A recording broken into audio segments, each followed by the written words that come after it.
سلام به کانال دیپ ای آی خوش اومدین.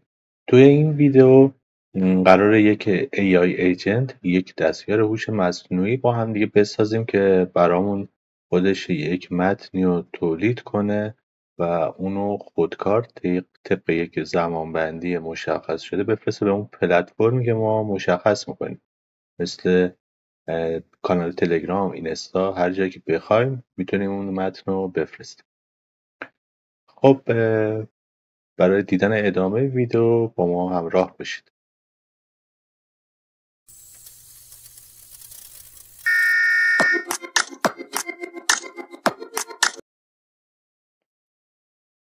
برای اینکه ما این دستگاه هوش مصنوعی بسازیم، اینجا از دو تا سایت باید استفاده کنیم. سایتی که این رابط ما میشه برای ساخت این سیستم سایت make.com هستش. میام داخل این سایت و لاگین میکنیم. لاگین با استفاده از جیمیل خودمون.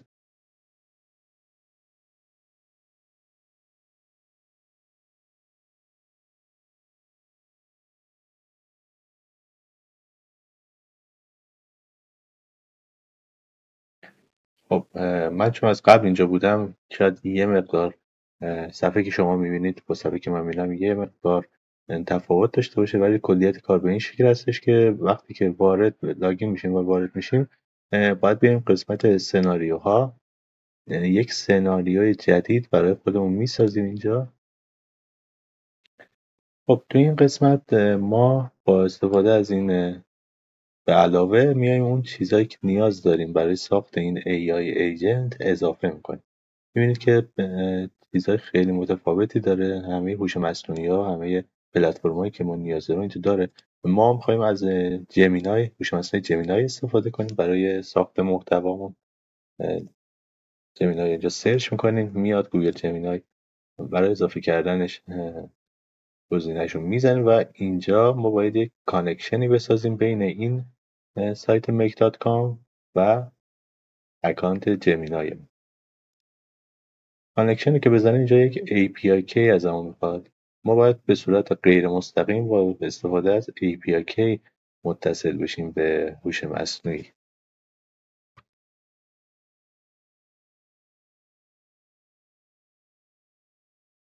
برای گرفتن یک API Key رایگان میایم داخل آدرس aistudio.com aistudio.google.com که من این آدرس ها رو توی دیسکریپشن برای شما میذارم. وارد که بشین یه همچین صفحه رو باید ببینید و از این قسمت میایم یه create API Key جدید ایجاد میکنیم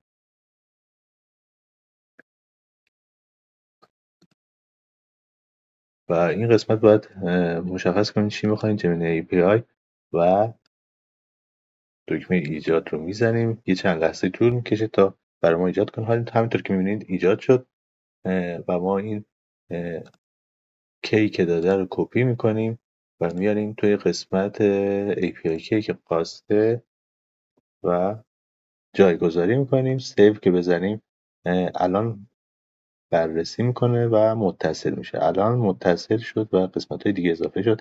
اینجا میگه مدلی که میخواین، هوش مصنوعی که میخواین استفاده کنین که این همه مدل ها هستش و ما سعی میکنیم از جدیدترین مدل که جمینای تو فلش هست استفاده کنیم. شما میتونید موردهای دیگر هم تست کنید. بعد قسمت مسیج اد آیتم رو میزنیم، قسمت رول میزنیم روی یوزر، قسمت پارتس قسمت مهمی است. بعد اد آیتم رو بزنیم، میگه چه چیزی میخوایم بسازیم. اینجا تکس میخوایم. اینجا قسمتی هست که ما باید پرامپت خودمون رو بنویسیم، مثل یک چت بات عمل میکنه. اینجا باید بگیم که ما چی میخوایم. برای تست میگیم که یک لطیفه بنویس. برای تست اینو میزنیم، سیو میکنیم. از این قسمت ران که بزنیم اجرا میشه و نتیجه رو برمیگرده. میبینید سریع یه لطیفه، حالا هرچند که شاید خیلی جالب نباشه ولی خروجی سریع به ما داد. خب در ادامه کار ما این متنی که از این AI ایجنتمون میگیریم که حالا میتونه یه پست تلگرامی باشه یا هر چیزی، میخوایم این رو ارسال کنیم مستقیما به کانال تلگراممون. برای منظور ما باید این قسمت یه دونه کانکشن تلگرام اضافه کنیم که تلگرام بات رو میزنیم، گزینه سند مسیج رو انتخاب میکنیم. اینجا هم یه کانکشن میخواد. برای کانکشن تلگرام ما نیاز به توکن ربات داریم.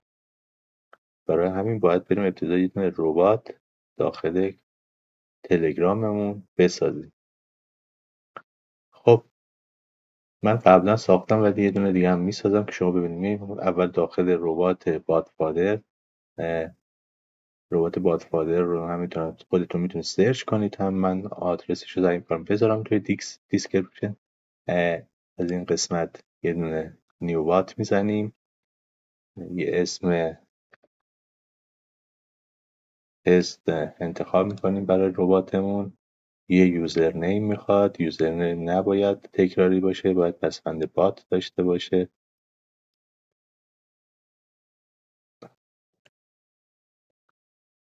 من یه چیزی همینطوری میزنم و پسوند بات که میگه تکراریه، باید دوباره یه چیزی بهش اضافه کنم که تکراری نشه. بعد اینجا ربات ما ساخته شد.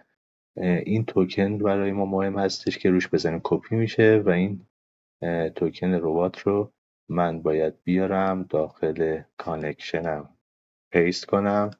الان بررسی میکنه و اتصال برقرار شد و قسمت های دیگه اومد. حالا اینجا قسمت چت آیدی، ما باید آیدی که میخوایم اون پیام بهش ارسال بشه رو وارد کنیم. هم میتونیم به یک پیام شخصی به یک شخص بفرستیم، هم میتونیم داخل یک کانال این پیام بفرستیم. ما میخوایم داخل یک کانال استفاده کنیم. خب من از قبل این کانال رو ایجاد کردم، کانالی که تو تلگرامم ایجاد کردم و کاری که با شما باید بکنید داخل کانالتون باید اون رباتی که ساختیم به عنوان ادمین اضافه کنید. چطور این کار انجام میدیم؟ میایم آیدی که برای رباتمون ساختیم و کپی میکنیم، میایم داخل چنل، بخش مدیران، اضافه کردن مدیر، آیدی رباتمو وارد میکنم، ربات رو پیدا میکنه، انتخابش میکنم به عنوان ادمین، انتخابش میکنم، دسترسی های محدود در حد ارسال پیام بهش میدم چون فقط قرار این ربات پیام بفرسته اینجا و اضافه شد. حالا کاری که ما باید انجام بدیم اینه که اون آیدی کانال رو اینجا وارد کنیم. کانال من آیدیش این هستش،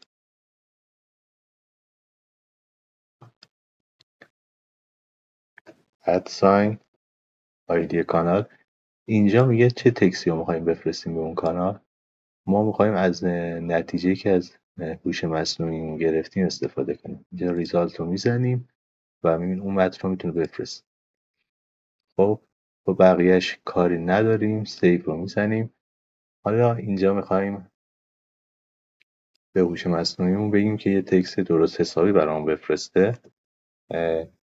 مثلا بهش میگیم که فکر کنیم ما یه کانال در حوزه سلامت داریم، میخوایم بهش بگیم که روزی 2 تا پست درباره این حوزه خودت بساز بفرست توی کانال.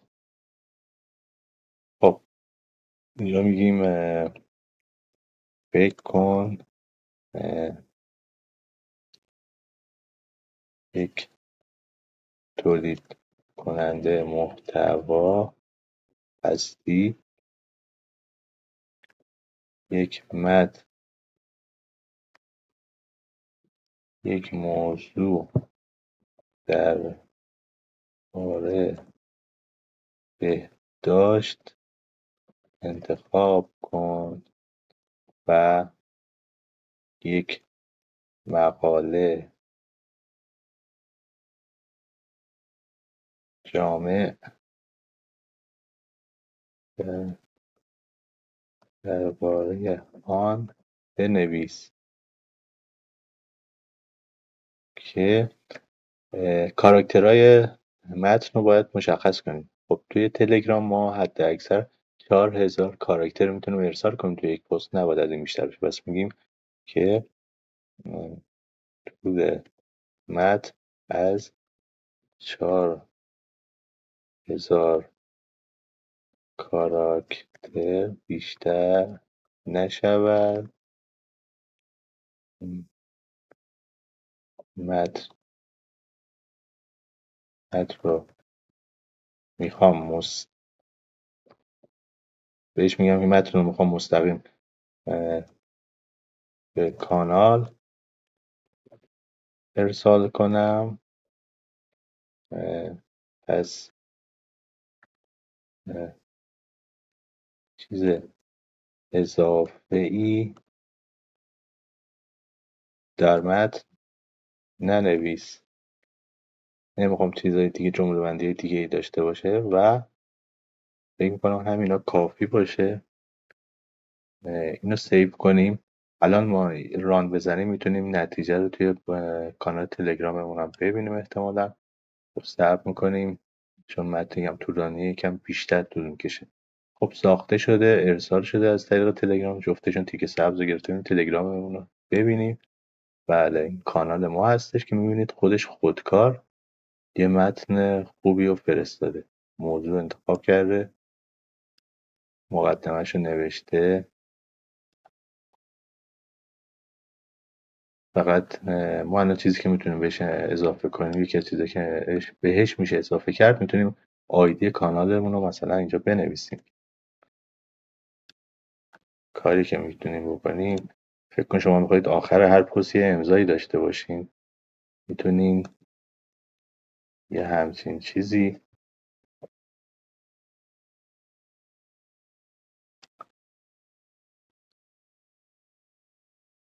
اگر ما این رو بعد از ریزالت اینو بنویسیم، توی هر پست خودش خودکار امضا رو هم به ما به متنش اضافه میکنه. قبل از اینا هم میتونیم یه چیزی اضافه کنیم. بعد توی پرامپتمون هم میتونیم بگیم که مثلا متن دارای مقدمه، متن اصلی و نتیجه گیری باشد. اینطوری بهتر میشه متنی که انتخاب میکنه. حالا یه ران دیگه میگیریم.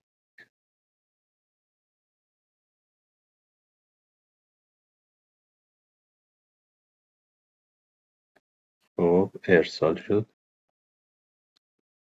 ببینید چی برام فرستاده. اینجا میبینید که یه موضوع دیگه. بله موضوع اینجا بهداشت خواب بوده قبلی، اینجا در رابطه با بهداشت روان نوشته. این یه مقدمه نوشته، متن اصلی برام نوشته، نتیجه گیری کرده. میبینید چقدر منظم و خوب. آخرش هم کلید کانال رو اضافه کرده. خب شما الان تبریک میگم، یک دستیار هوش مصنوعی دارید که براتون محتوا تولید میکنه، خودش براتون ارسال میکنه به کانالتون. کاری که ما الان میتونیم انجام بدیم زمانبندی این کار هست. شما میتونید تو این قسمت به ربات بگید هر 15 دقیقه یه بار این عمل رو انجام بده، یه متن بفرست توی کانال، که اینو میتونید کم و زیاد کنید. 15 دقیقه رو میتونیم بگیم که یه بار توی یک تاریخ مشخص بفرست. میتونیم بگیم هر روز فلان ساعت یه پست انجام بفرست. میتونیم بگیم فقط فلان روزهای هفته رو این کار انجام بده. اینجا تنظیمات زیادی داره در کل. یه قسمت ادوانسش رو بگیم. یه قسمت ادوانس میتونه تنظیمات بیشتری بگیم که از چه ساعتی تا چه ساعتی فقط 15 دقیقه یک بار. مثلا میگیم فقط صبح تا شب هر 15 دقیقه یک بار یه متنی رو درست کن و بفرست. پس ما اینجا میتونیم بگیم چه موقع خودش این رو ران کنه. خب من سعی میکنم در ویدیوهای بعدی استفاده بیشتری از این سایت make.com رو بهتون آموزش بدم. این سایت میتونیم باهاش متصل بشیم به حساب جیمیلمون، میتونیم بگیم که به جیمیلمون خودکار پیام بده، میتونیم استفاده خیلی خیلی جالبتری هم ازش انجام بدیم. اگر این ویدیو براتون مفید بوده، لذت بردین، لطفاً ویدیو رو با لایک کردن، کامنت گذاشتن و سابسکرایب کردن کانال من حمایت کنید. ممنون. خدا نگهدار.